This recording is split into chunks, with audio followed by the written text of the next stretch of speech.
Y hay que seguir produciendo, hay que seguir haciendo. Y antes que corten esto, no sea cobarde, ni sea cobarde. Hay que hacerlo, ¿ya? Hay que seguir haciendo porque material tenemos que dejar para harto. Hay todavía, ¿no? Hay.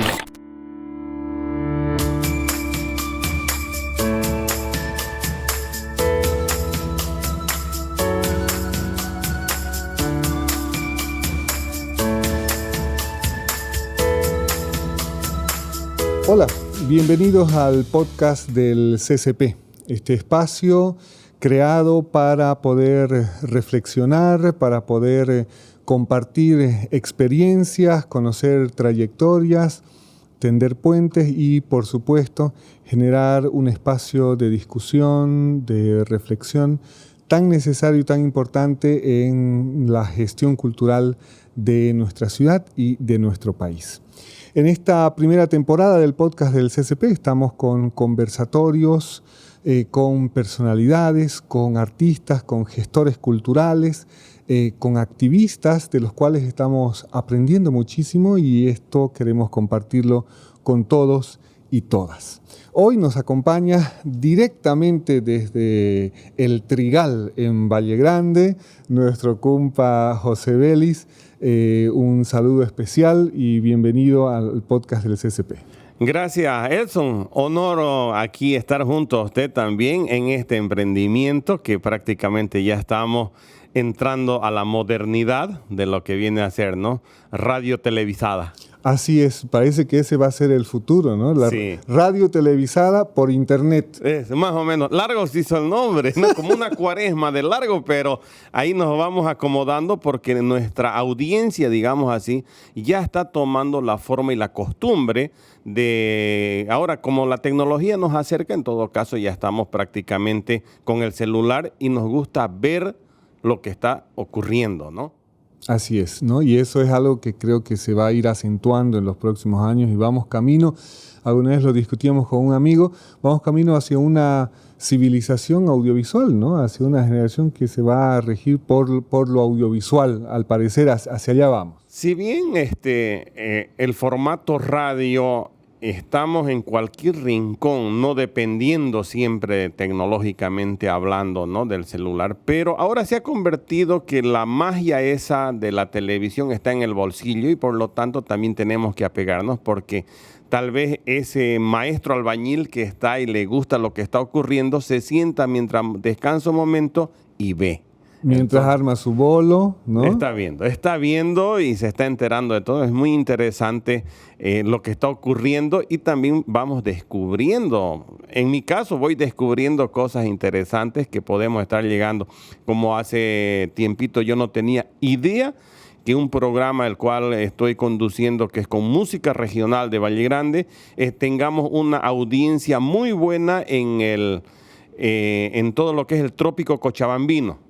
Entonces, me ha sorprendido con las llamadas que recibimos, me ha sorprendido con los mensajes que llegan de allá para familiares que tienen en la ciudad de Santa Cruz o en algunas provincias de los valles cruceños, como también a otro lado me voy, Cotagaita. Cotagaita todos los días escucha a los compas Cotagaita por una señal abierta ya no por internet, sino que bajan la señal y suben a través de una FM. Mire usted, las barreras se han roto hace muchísimos años, ¿no? Las fronteras han desaparecido con la comunicación.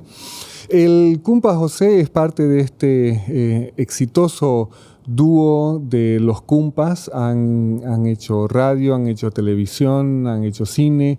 Y hoy quiero profundizar un poquitito en esa pasión que es suya también y que la compartimos, el hecho de la radio, ¿no? Venimos de una generación, además, la última quizá que se ha criado todavía escuchando Panamericana en sus buenos tiempos, ¿no? De una generación en la que al ser de provincia había muy poco acceso a la tecnología, a la información, y la radio era pues omnipresente, ¿no? Estaba ahí permanentemente y yo me enamoré, al igual que usted seguramente, muy joven de la radio, y fue una cosa muy impresionante el poder aprender la radio, hacer la radio. Yo aprendí en Radio Yaguarí, cuando todavía eran estos cintas de carrete abierto, tocadiscos, ¿no? Para hacer un jingle o para hacer una cuña radial era así, un pulpo había que ser, ¿no? Había que tener mucha habilidad también, ¿no? Ahora, en estos tiempos, si me permite su lapicero, hablando de la radio, teníamos unos lapiceros así, que no era para escribir. Se ponía el huequito del cassette y había que saber más o menos dónde quedaba la canción. hay que medir la cantidad de cinta a un lado al otro lado. A, B. Claro, venimos de esa generación, ¿no? de ese espacio en el que había que inventarse las cosas, ¿no? Y había que hacer lo que se podía con lo que se tenía. Y a veces no se tenía mucho, ¿no? Entonces yo me acuerdo que en la Radio Yaguarí en Valle Grande se usaban estas cintas que llegaban de donación de la Deutsche Welle, ¿no? Y se regrababa ahí, luego se pasaba a un cassette, no había CDs todavía en esos tiempos. Lo digital no existía para nada, pero que había que inventarse, ¿no? ¿Cómo llega usted a la radio? ¿Cuándo fue que entra a un estudio de radio y dice, oye, esto me gusta? Bueno, yo siempre escuchaba, en nuestro pueblo se escuchaba, como bien decía usted hace un momento, Radio Yaguarí en la parte local, y también Panamericana, Illimani, o Radio El Mundo, Radio Grigotá, que también llegaba en su onda corta a los valles, ¿no? Hago un paréntesis ahí, no por la influencia de que Santa Cruz no llegaba con radio, ahora tenemos una gran hinchada del Bolívar y del Die Stronger, justamente por la influencia de la radio, ¿no? Justamente eso iba a decir. En la década de los 70, en Valle Grande, la hinchada de los equipos de fútbol no era Oriente ni Bloom, era Bolívar y Stronger. Sí. Ahí estaba. Después le hablaré más o menos del 80, por ahí, año 80. Yo todavía guagua, pero recién comienza a llegar Radio El Mundo con el doctor Bismarck Kreiler en lo deportivo. Y ahí ya comienza a haber hinchada también de lo que era el fútbol oriental. Yo conozco la radio, tenía la curiosidad de mirarla a la radio y la imaginación de niño, cómo serán de chiquitos los que hablan aquí. Entonces me llamaba mucho la atención las perillas de las radios Telefunken, de la radio internacional que llegaban así y había que sacar las pilas, asolearla en la barda, golpearlas para que tengamos mayor potencia porque ya se le iba acabando la fuerza, ¿no? Claro. Y no era fácil encontrar pilas. No, pues y además en ese tiempo, vuelvo otra vez al deporte, todos los goles los metí Everready, ¿no? Claro.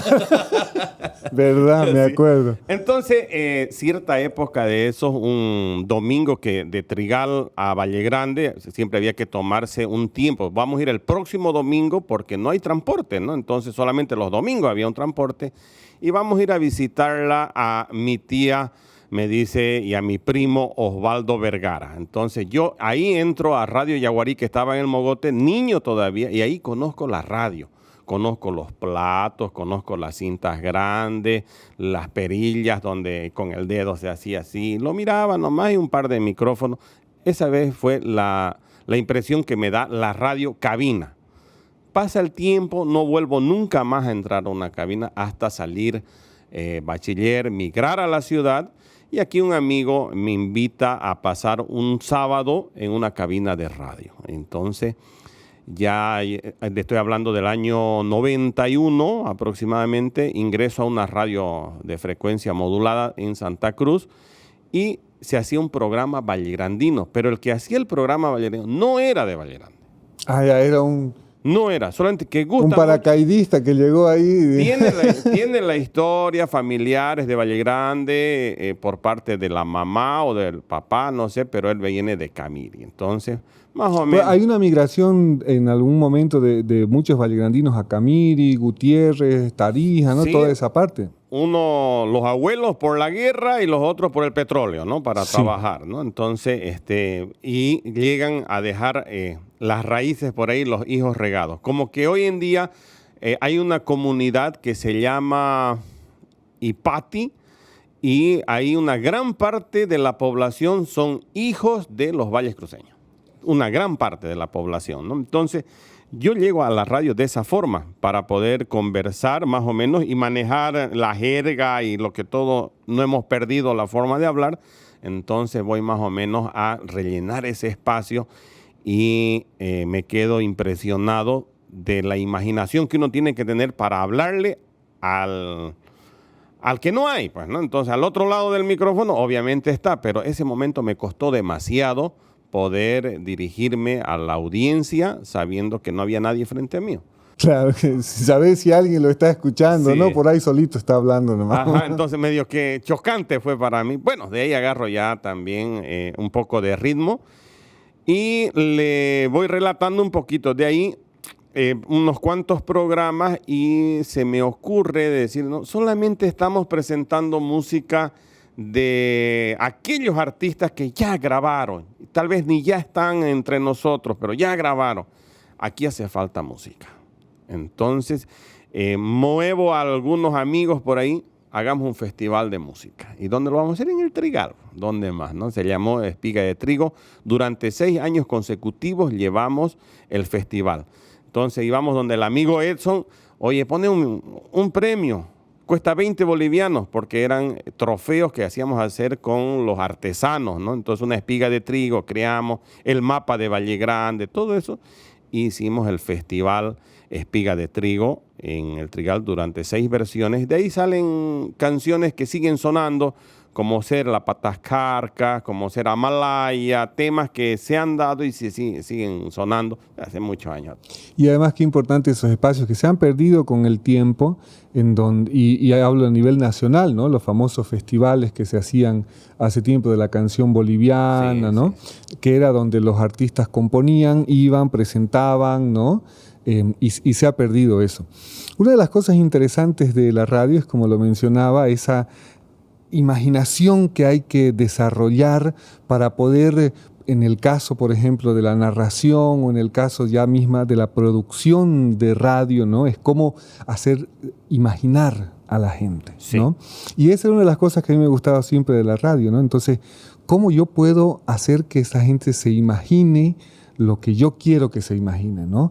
O cómo puede hacer que esta cuña radial llegue a la gente sin saber nada de marketing, nada de publicidad, ni nada. Uno se las ingeniaba, también conociendo un poco la audiencia, ¿no? Pero es clave el tema de la imaginación, porque la radio juega con eso, ¿no? Y juega con 3 elementos sencillos que son la música, la voz y el silencio. Sí, la pausa tal vez que hay que darle, ¿no? Una de esas cosas también admirables que muchos se deben acordar eran las radionovelas que se pasaban en esa época. Una de las fuertes que me recuerdo que la gente dejaba lo que estaba haciendo y corría a la radio, le daba volumen porque decía Calimán. Claro. Famoso Calimán, ¿no? O Topacio. Sí, me acuerdo yo de Calimán, hasta mis tiempos todavía pasaban la novela de Calimán, ¿no? Y era un fenómeno. Claro. Era realmente un fenómeno. En el campo, sobre todo, era así como un momento de distracción, pero además la gente se comprometía con la historia, con el drama. Estaba muy bien hecha, además, esa novela. Sí, aparte de eso, se pasaba en el horario del almuerzo. Entonces era menester, mientras se escuchaba la radionovela, ir almorzando, ¿no? La pionada se venía donde tenía que ser y encendían la radio, porque había que cuidar las pilas. Claro. No había solar para decir, lo voy a recargar, no. Había que cuidar las pilas. No había pilas recargables tampoco. No. Se acababan esas pilitas, ya no daba, se las asoleaba. Por último agarraba una uchuyana, los que no conocen, una pedazo de piedra, pim, toda abollada, otra vez asoleada, para que se recargue. Y se las volvía a colocar. Así es, sí. Esa época dorada de la radio, las experiencias en Bolivia que hay sobre todo este tema, las radios mineras que fueron importantísimas, ¿no? En su momento, sí. No solamente en el tema político, en el tema social. Luego este gran emprendimiento de Radio Santa Cruz, que he podido conocer también, la red amazónica, ¿no? Toda esta red de radios que había en toda la región amazónica, y otras redes nacionales que hasta el día de hoy siguen funcionando, ya muy mermadas, ¿no? La radio, así como los canales de televisión, sí. Está bajando absolutamente la audiencia, los auspiciadores, el público, ¿no? Ya no tenemos estos grandes programas masivos como Sábados Populares, ¿no?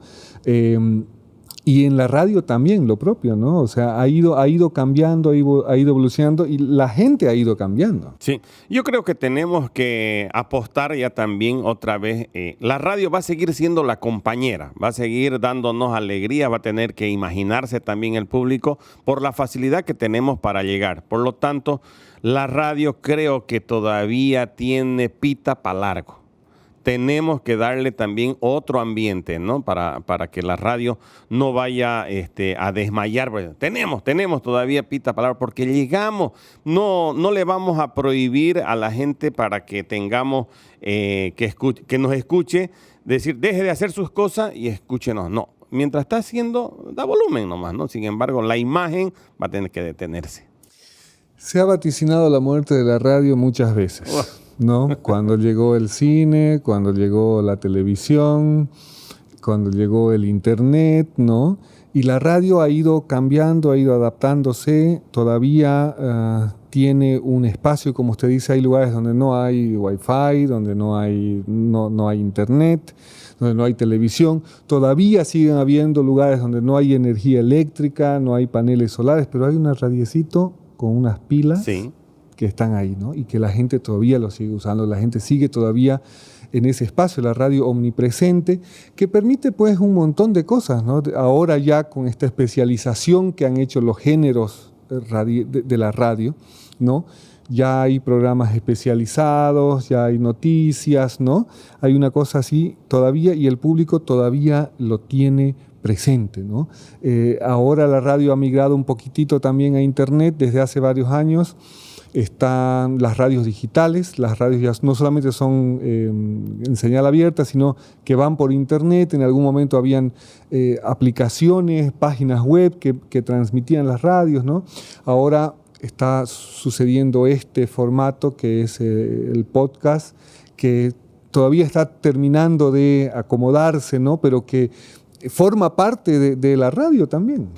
Ahora también, Edson, hay algo que me ha llamado la atención y creo que vamos a tener que apostar de alguna forma también a digitalizarnos nosotros o aplicar, me ordeno. No sé si es el nombre también podcast, pero a mucha juventud que hay en este momento que nos siguen, a los compas especialmente, que he comenzado a ponerle el ojo muy interesante a muchachas de 18 años hacia arriba. Están escuchando con sus audífonos de su teléfono, y no sé si son los podcasts, pero se ríen, hay humor, hay historias. Entonces yo creo que tenemos que comenzar a subir contenido también de lo que nosotros producimos, ¿no? Son esos famosos contenidos, esos creadores de contenidos, ¿no? Que hacen, no sé si sketch o bailes o alguna cosa. Pero eso ya lo hacían ustedes, compa, en su programa de televisión en la Red 1, ¿se acuerda? Sí. Tenían un espacio así muy interesante y tenían sketch y tenían, ¿no? Que esa fue otra experiencia muy linda también en la televisión, ¿no? Comienzan a marcar los compas ahí, ¿no? Un estilo, y después vienen también otros ya, ¿no? Y como todo pasa, tienen que ir pasando. Pero ahora nos sentimos, al menos yo me siento muy, muy animado en comenzar a producir cosas así, pero no me voy a otro lado. Quiero quedarme en los valles. Para mí es un campo todavía virgen que tenemos que explotar y explorar, porque podemos entrar a diferentes lugares que recién estamos comenzando a abrir. Y de distintas maneras también, ¿no? Sí. Hemos visto además la escuela que ha hecho los Cumpas, porque es innegable que ya ahora se han vuelto una escuela, ¿no? Y a estos chicos súper talentosos de Postrer Valle, que qué lindo, me contó, ¿no? me ha mostrado videos también, están trabajando con el turismo, ¿no? Siguiendo, por supuesto, esta escuela de los Cumpas, pero me imagino que no ha sido muy fácil tener un espacio con una identidad tan fuerte en la radio, en una ciudad cosmopolita que se niega un poco tal vez a aceptar ciertas cosas, ¿no? Que las tilda de folclore, ¿no? Claro, sí, exacto. No, vallegrandinos, ¿no? No vamos. Cuando la población, los últimos datos que teníamos era que hay un montón de vallegrandinos, hijos de vallegrandinos en Santa Cruz, que igual ese es otro fenómeno de la apertura de la carretera y de Santa Cruz, porque antes los vallegrandinos, los hijos de vallegrandinos iban a estudiar a La Paz, Sí. se iban a estudiar a Cochabamba, Sucre, no era a Santa Cruz, ¿no? Sí. Y cambia todo eso con la sequía, con la migración, y a partir de los finales de los 70, 80, ya mi tío Juan Carlos, por ejemplo, ¿no? A partir de todos ellos, se han venido ya a Santa Cruz a estudiar. Pero antes era así, tenían que ser abogados, tenían que ser no sé qué, y se iban a Sucre, se iban a Sucre y La Paz sobre todo. Pero, culturalmente hablando, nuestra gente, por más que sea Camba el que ha nacido, ya que ha nacido aquí en Santa Cruz, pero es hijo de vallegrandino, consume lo nuestro. Consume lo nuestro. Consume su música, consume su folclore, consume su comida, tal vez no por vergüenza o qué sé yo, es que la masa va jalando para otro lado, pero se da sus escapaditas, ¿no? Y se identifica.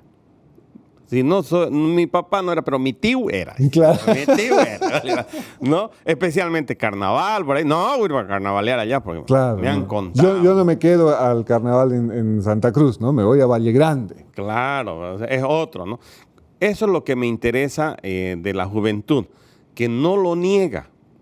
Si su papá o su abuelo fue de Valle Grande, ellos dicen, sí, soy de allá, no lo niega. Sin embargo, usted se debe acordar muy bien, época del 90, la década del 90, más o menos con la timidez y la inmadurez que teníamos los que veníamos de allá, muchos se optaban por agarrar el acento Camba. Entonces, no, o sea, por no sentirse el centro de la burla. Pero hubo una lechigada en la cual yo me incluyo ahí, Pepe Cabrera, Bismar, y varios amigos que nos sabíamos juntar en la Plazuela Fátima, por ejemplo, ¿no? Domingos de misa o de pirañé también ahí. Pero no habíamos perdido la esencia de hablar nuestras burreras que sabíamos hablar, donde se comenzó a sentir, yo sentía las miradas, pero no era la mirada crítica, sino, o sea, mira ahí, son vallegrandinos, ¿no? Entonces, así es. Se ensayaban las obras de teatro en la plaza. Entonces, nosotros los compas hemos ensayado a veces en un lugar abierto. Cuando hemos acordado, era un espectáculo más. Claro, ya tenía su público, estaba ahí hecho. Sí, ya estaba el público ahí, ¿no? Y alguna vez lo hemos ensayado en un boliche por ahí y ya había una cerveza inclusive en la mesa, claro. ¿No? Son cosas que han ocurrido, ¿no? Entonces, tenemos pita para largo, tenemos de dónde jalar. Y los Cumpas siguen siendo un referente ahora con su programa desde hace muchos años, además, en la radio. No solamente por esa labor que hacen de conservar y difundir la música vallegrandina, sino también de otras aventuras que han tenido ustedes de producir, ¿no? Y se han lanzado también de productores de sí. música. Sí, hemos tenido eso, Edson, y seguimos con la espinita. Antes costaba entrar a un estudio y sacar 10 canciones o 12 canciones, un disquito. Estamos hablando de $2,000 aproximadamente, ¿no? Horas de grabación, más los músicos que le vaya a poner. Entonces, se opta para ahorrar. Ya, mandamos un micrófono, ya, todos aquí al mismo tiempo, échenle, ¿no? Entonces, como que algunos ya se va perdiendo la esencia, vamos perdiendo el charango, vamos perdiendo la guitarra. Si hablamos de charango, ya no se usa el charango, lo estamos perdiendo por completo, sí. El charango, el lambequeta que le decían. Claro. Lo estamos perdiendo, ¿no? Entonces, también hemos llegado a levantar algunos artistas que son muy buenos desde mi óptica en la guitarra, sacarlos de ese adormecimiento. ¿Y por qué no grabamos? Porque no hay, no. ¿Cómo vamos a retribuirnos a nuestro bolsillo si hay que invertir? Porque por contrato, olvídese, no hay. Porque nadie va a decir, vos tocas bonito, vení para mi cumpleaños. O sea, no hay eso. La única forma era vendiendo disquitos. Luego se viene, ya no disquitos, sino hagámosles video. El video sí consumen, pero ahora ya con esta oleada de internet ya no consumen ni video. Entonces... O sea, el modelo de negocio en la música mundial ha cambiado completamente, ¿no? Totalmente. Y ahora Spotify, y bueno, y antes era, ¿qué se llamaba el anterior de Spotify? Cuando se empiezan a piratear la música y se la ponen no, se empieza a tener todo eso y entonces la gente deja de consumir discos, deja de comprar discos o cassette o CDs, ¿no? Era una industria multimillonaria, compa, los discos, todo, ¿no? Era una industria multimillonaria y ahora nadie vende discos, ¿no? Nadie vende discos. Ya no es negocio, ¿no? Entonces, Edson, mire, yo ahí le cierro la idea, ¿no? Entonces, digo, ¿cómo nos vamos a alimentar de más música si no hay quien va a producir? Puede haber lindas ideas, músicos por doquier, pero ¿cómo? Entonces, es aquí hablando a los amigos. Compa, usted que es ingeniero en sonido, ¿puede grabar esto a mitad de precio? Puedo, compa.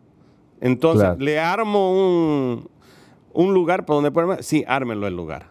Usted ya prepare sus canciones mientras yo lo hago participar a este local que por responsabilidad social consume la música, porque también usufructúa de esa música.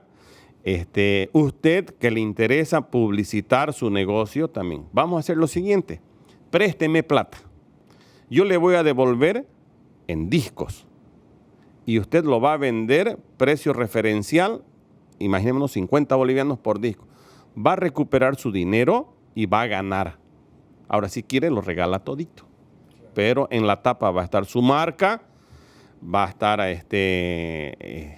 la satisfacción de que ha apoyado a la música. De esa forma hemos elaborado algunos materiales discográficos que hemos arrancado de esas punteadas, esos charangos. No, véngase para este lado y lo vamos a hacer. Compa, agarre su computadora, vamos a ir a grabar a Guadalupe. Nos hemos ido a Guadalupe con el ingeniero de sonido una noche de viaje, hemos llegado allá, préstenos esta escuelita, vamos a acondicionar los bancos que están por allá, pongámoslos así para que no retumbe, listo. Micrófono, le echamos.